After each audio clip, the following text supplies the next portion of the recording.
Di antara kanikmatan kagungan Gusti Allah nu kudu dikanyahokeun jeung kudu disukurkeun, kahiji nikmat penciptaan.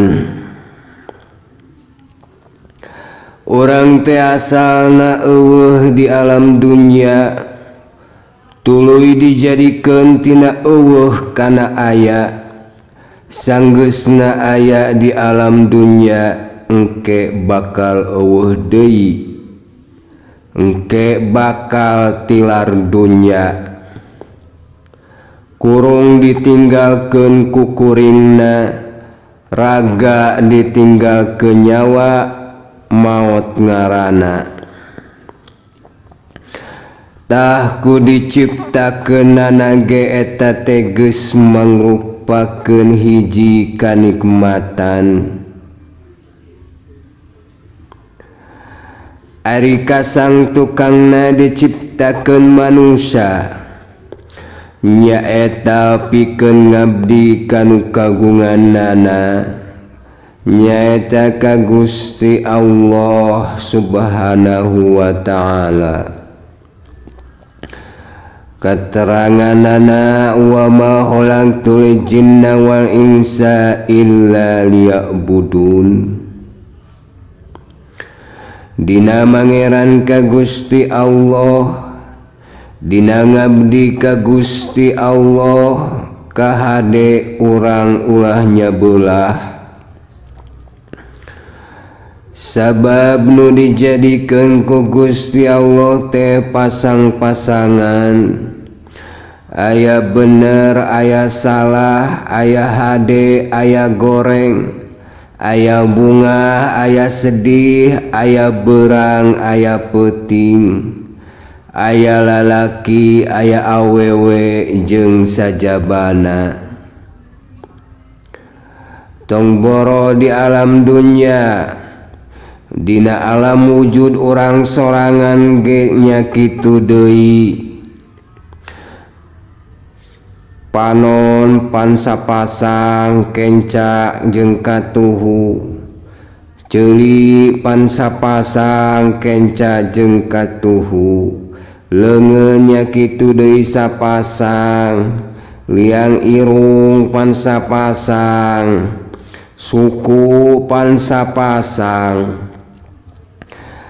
Eta ngandung arti yen pandangan urang ulangan semet kana barangna, ulangan semet kana geuleuhna, ulangan semet kana resepna, tapi kudu tobros kanu ngayakeunana, tapi kudu tobros kanu kagunganana, ka anjeunna kadat ilahi robbi.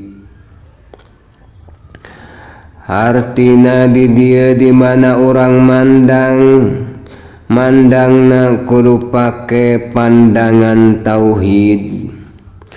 Ari tauhid teh nyaeta tarku tauhidu bila adadin, kadituna suhudul kasroh bil wa'dah. Tingali ku pandangan tauhid, yen sakabeh anu kontradiksi, da kontradiksi soteh ceuk umumna manusia. Dan sabenerna mah teu kudu ngewa, teu kudu resep.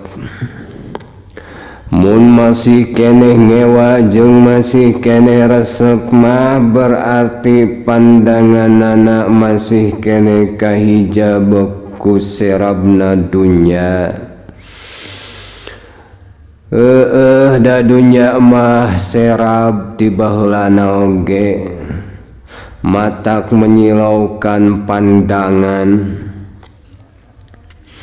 Ku kasilauanana eta pandangan didinya timbul weh karesep, didinya timbul weh kageuleuh atawa kangewa. saperti kana perkara-perkara anu papasangan, contona halal jeung haram, bener jeung salah, hade jeung goreng, susah jeung senang, nikmat jeung bala. Padahal eta sakabeh nu papasangan teh nu teu kaitung lobana teh eta teh sabenerna mah tunggal, nyaeta tunggal jajadian anjeunna wungkul. Ahli tapakur maka kocapkeun nepikeun ka ngucap Robbana ma khalaqta hada batila. Nu dijadikeun ku Gusti Allah mah teu aya nu kapiceun, teu aya nu mubadir. Teu aya nu dijadikeun ku Gusti Allah tanpa hikmah, kabeh ge ngandung hikmah. Contona saperti Fir'aun. Apal Fir'aun? Ari Fir teh ngejat, ari ngejat teh ngajauhan, ari aun teh pitulung. Jadi Fir'aun teh artina ngejat atawa ngajauhan tina pitulung. Jadi lamun maneh ngejat tina pitulung Allah, tah maneh teh berarti kaasup Fir'aun. Nah Fir'aun baheula nu di zaman Nabi Musa eta teh ciptaan Gusti Allah. Setiap nu diciptakeun ku Gusti Allah pasti aya gunana, aya mangpaatna, aya hikmahna. Jadi Firaun ge aya gunana nyaeta keur mencetak Nabi Musa. Damun tanpa nyangarupan Fir'aun mah Nabi Musa buat teuing moal jadi nabi. Untuk nyangarupan Fir'aun mah kanabianana Nabi Musa moal teruji, moal terbukti. Da eta teh mangrupakeun sabagian tina sistem kagungan Allah anu berlaku di alam dunya. Artina di alam dunya mah setiap rek naik darajat aya ujianana, aya batu loncatanana. Sakuduna mah urang teh atoh lamun urang disanghareupeun kana kasusah. Sabab buat teuing eta teh mangrupakeun batu loncatan keur urang pikeun naik kana darajat anu leuwih luhur. Jadi tong hariwang lamun maneh ditinggalkeun ku panon poe anu surup. Sabab sanggeusna panon poe surup mangka bulan bakal nembongan. Tong eureun ngalengkah di mana manggih tanjakan. Sabab setiap aya tanjakan pasti aya pudunan. Da eta manggeus katangtuan, da eta teh ngaranna teh romantika kahirupan. Jadi di perjalankeunana nu hade jeung nu goreng dina kahirupan urang di ieu alam dunya eta tetep tina Rahman Rahimna Gusti Allah. Contona bala jeung bencana. Naon kasangtukangna Gusti Allah ngagumelarkeun bala jeung bencana ka alam dunya. Seperti gunung bitu, gempa bumi, tsunami, angin puting beliung, wabah jeung sajabana. Aya naon di jero bala jeung bencana. di jero bala jeung bencana teh nyaeta aya pepeling keur manusia. Di mana aya pepeling keur manusia atuh di mana nya ngarupan bencana teh sing eling kana dosa, sing eling ka pangeran. Nu leuwih jauh ti eta kuduna mah urang nganuhunkeun ka pangeran. Sabab matak dielengan ge pangeran teh tangtu nyaaheun ka urang. Ngan urang nawe teu beunang nipikannya darek teu nya aku mah ka manusia da pangeran mah nu bogana. Nu dimisilkeun mah ku syariat. Contona mah bapa dalang, nu tingali dalang. Penonton mah hampir rata-rata pada umumna kabeh ge ngewa ka tokoh wayang anu ngaranna Dorna. Tapi nu bogana mah dalangna teu ngewaeun malah nyaaheun. Mun teu percaya ta dalang nyaheun ka Dorna sok buru kumaneh Dornana. Moal teu ngamuk tah dalangna nu bogana. Kunu bogana mah Dorna ge dipikanya buktina lamun cetna luntur pan dicet deui mun bajuna geus kuluh pan diganti deui kuno anyar. Mata kahade tong aya basa cenah Allah Rahman Rahim tapi naha ngayakeun bencana jeung bala. Tong nganahakeun kana kadar pangeran mah doraka. Sabab ku nganahakeunana ge geus mangrupakeun hiji kakupuran. Mun rek nganahakeun mah mending nganahakeun ka diri sorangan. Naha aing teh teu daek sobar, naha aing teh teu daek syukur, naha aing teh teu daek ridho, naha aing teh teu daek ikhlas, padahal aing teh ngaku iman, ngaku Islam. Tah kitu. Lamun nganahakeun ka diri sorangan mah alus ke kadituna bakal mawa kana jalan introspeksi. Lamun maneh introspeksi engke bakal ngabuahkeun kasadaran anu leuwih tinggi. Boh kasadaran spiritual, boh kasadaran mental. Da kuduna mah kitu. Sabab manusia diwajibkeun tadakur, tapakur jeung tasakur. Nu kadua nyaeta nikmat kalumangsungan. Memeh ujang lahir ka alam dunya. Sakabeh perkara anu dibutuhkeun keur kalumangsungan hirup ujang di alam dunya geus dijadikeun. Butuh susu geus jadi, butuh cai geus jadi, butuh angin geus jadi, butuh taneuh geus jadi, butuh seuneu geus jadi, butuh pare geus jadi. Kabeh nu dipika butuh teh geus jadi, geus gumelar di alam dunya. Tinggal naon? Tinggal maneh daek ikhtiarna. Ya, jawab nu sajujurna. Nu diwajibkeun ka manusia teh ikhtiar atawa neang kauntungan?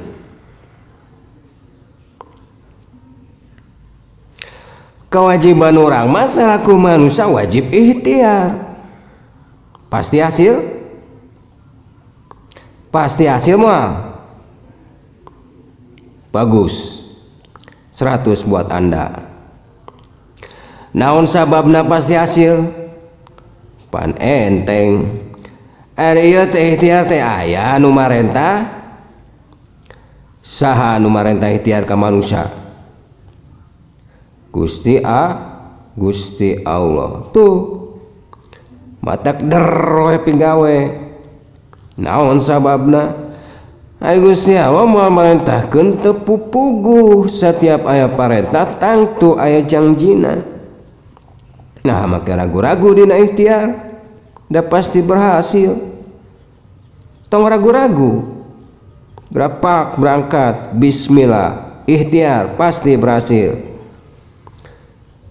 Untung hasil ikhtiar, rugi hasil ikhtiar, tuh pasti hasil. Mun dina ikhtiar geus saya hasilna didinya kakara di komando deui. Hei manusia-manusia nu meunang kauntungan tina ikhtiarna, kade sing inget kana zakatna. Hei ujang, geus sabaraha taun anjeun ngarasakeun rezeki tina hasil balantik minyak. Sing inget jang kana zakatna. Mun dina untung tah cenah kumaha ya Allah moal zakatan ku abdi, batan di zakatan mah malah rek ditaikeun deui hargana. Bagus. Bagus ujang bagus. Cek saha eta? Cek jurig. Nah make kudu di zakatan. Duit-duit kuring, modal-modal kuring, menang hese capek kuring. Nah make kudu di zakatan. Mun manusia geus nyarita kitu, di dieu mimiti aya bintik-bintik kakupuran. Ari anjeun nyarita la haula wala quwata illa billahil aliyil adim. Ari anjeun nyarita iya kana budu mungka Gusti abdi sadaya ibadah. Mun ka Gusti wungkul abdi sadaya ibadah berarti tekad abdi, ucapan abdi, gerak perbuatan abdi, rizki nu aya di abdi wa kafa billahi walian. Cukup kami anu mingpin. Umatak di mana hasil ikhtiar kauntungan, awas masih rek iya kana budu atau rek eureun. Lamun kauntungan tanpa dijakatan, tunggu tanggal mainnya. Harta tambah berlimpah, kenikmatan mual aya. Harta bertambah kejembaran mual aya. Hartana bertambah wibawa mual aya. Tong boro bisa ngamankeun batur, tong boro bisa ngamankeun ulian. Kadang-kadang jeung kulawargana sorangan, jeung anak pamajikanana sorangan eueuh kaakuran. Ngadak-ngadak we kitu, ti mana we jalanna mah? Hanjakal cenah euy, hartana mah melimpah, hartana mah bertambah, bisnisna mah berhasil, tapi eueuh kaakuran dina rumah tanggana. Tuh dina untung nage, dina melimpah nage pan geus dihanjakalkeun. Ieu nama untung, harta nama bertambah ngan hanjakal, rumah tanggana awut-awutan. Eta mah awewena we teu ecrog. Lain salah awewena, da awewe mah kitu bentukna rek dikumahakeun deui. Lah eta masalah lalakina we tu balik har. Lain salah lalakina, da lalaki mah memang kitu bentukna rek dikumahakeun deui. Lain salah awewe, lain salah lalaki, tapi ieu awewe jeung lalaki nu geus ngajodoh salah dina ngatur rezekina. Ari ngomong ieu kana budu, ari palebah dina urusan rezeki diatur ku manehanana. Matak mun maneh loba harta mengpar tina iya kana budu. Mun maneh kauntungan bertambah mengpar tina iya kana budu, tunggu tanggal mainnya. inna minad dunubi dunya la tukaffiru sholatan wa sauman wa hajan illa bi umumi ma'isya fid dunya. Sanya-nyana tina sawarehna dosa dunya moal bersih eta dosa sok sanajan salatna getol ku salat acong-acongan, ku puasa unggal poe, ku ibadah haji sataun sakali, moal bersih eta dosa angin ku kabingungan dina masalah usaha dunya. Jadi sahawae mun tambah harta tambah teu eling ka Allah, tambah harta tambah teu eling ka Rasulullah, tunggu tanggal maena. Hiji waktu bakal pinanggih jeung kabingungan dina urusan usaha dunya. Ta eta teh minangka hukumanana keur meresihkeun dosana. Ari urang kumaha? Ari urang mah kusabab tujuanana untung, kusabab di otakna disetelna dina untung, mangka nalika datang rugi teh eta rugi teh dianggap bencana. Padahal di mana orang usaha rugi teh sing eling ka Allah, sing eling kana dosa. Mun keur usaha datang rugi teh sing inget eta teh pengampunan jang. Sok salah jalmana nu ahli ekonomi atau ahli usaha di mana datang karugian disebutkeun pengampunan pan eueuh. Malah mah buru-buru modalna ditambahan deui. Mun teu kitu elingna lain ka Allah, lain kana dosa, tapi ka mama ajengan. Buru-buru sowan ke mama ajengan, cik mama ajengan minta pangdoakeun abdi teh usah teh kerugi kitu salah kieu lain teh semplek nincak semplak kudu kumaha ieu teh mama. Kebeneran mama ajengan anak goblok deh, lain goblok kasar ya, goblok nanti goblok bahasa Sunda. Dina bahasa Sunda mah goblok teh artina logor, artina teh teu mujuhna, saperti lamun maneh ngajahit baju teu make ukuran, hasilna teh gede teuing, dipakeuna teh logor. Tah logor teh ngaranna teh goblok, ceuk bahasa Sunda mah artina teu mujuhna, teu pas ukuranana.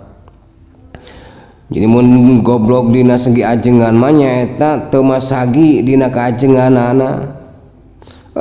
Teman sagi kumaha pancek ajenganna teh kieu tong hariwang kasep insyaallah ku mama didoakeun tah ieu we wiridkeun nanaonan ujug-ujug tah ieu we wiridkeun ulah jol didoakeun ku mama tah ieu we wiridkeun kuduna mah dihaturkeun jang ujang ku ayeuna rugi usaha teh kade sing emut dina nalika ujang keur aya dina kauntungan eling ka Allah teu, eling ka Rasul teu, kumaha zakatna kaluarkeun teu. Nu mawi mama hilap, oh ieu dosa maneh doraka. Ayeuna emutkeun ku urang secara logika ari jalma anu berdosa aya kabejakeun bakal menang kabagjaan, ari anu doraka aya kabejakeun bakal menang ganjaran. Pan teu aya nu dosa jeung doraka mah lain bakal menang kabagjaan, lain bakal menang ganjaran, tapi bakal menang genceran, tapi bakal menang siksa. Tak kusabab kitu atuh di mana orang rugi usaha teh ya teh minangka pangeling-eling supaya ujang eling kana dosa. Di mana eling kana dosa atuh buru-buru geura rumasakeun, geura tobatan eta dosa supaya menang pengampunan. Di mana geus menang pengampunan kakara didinya datang deui pitulung datang deui rahmat kagungan anjeunna. Tah ieu nu penting mah jika pengampunan kagungan Allah disayogikeun teh kerja minu salah kerja minu soleh. Nu bener ya dengekeun ayatna, man amila minkum su'an bijahalatin summa taba min ba'dihi wa aslaha fa annahu ghafurur rahim.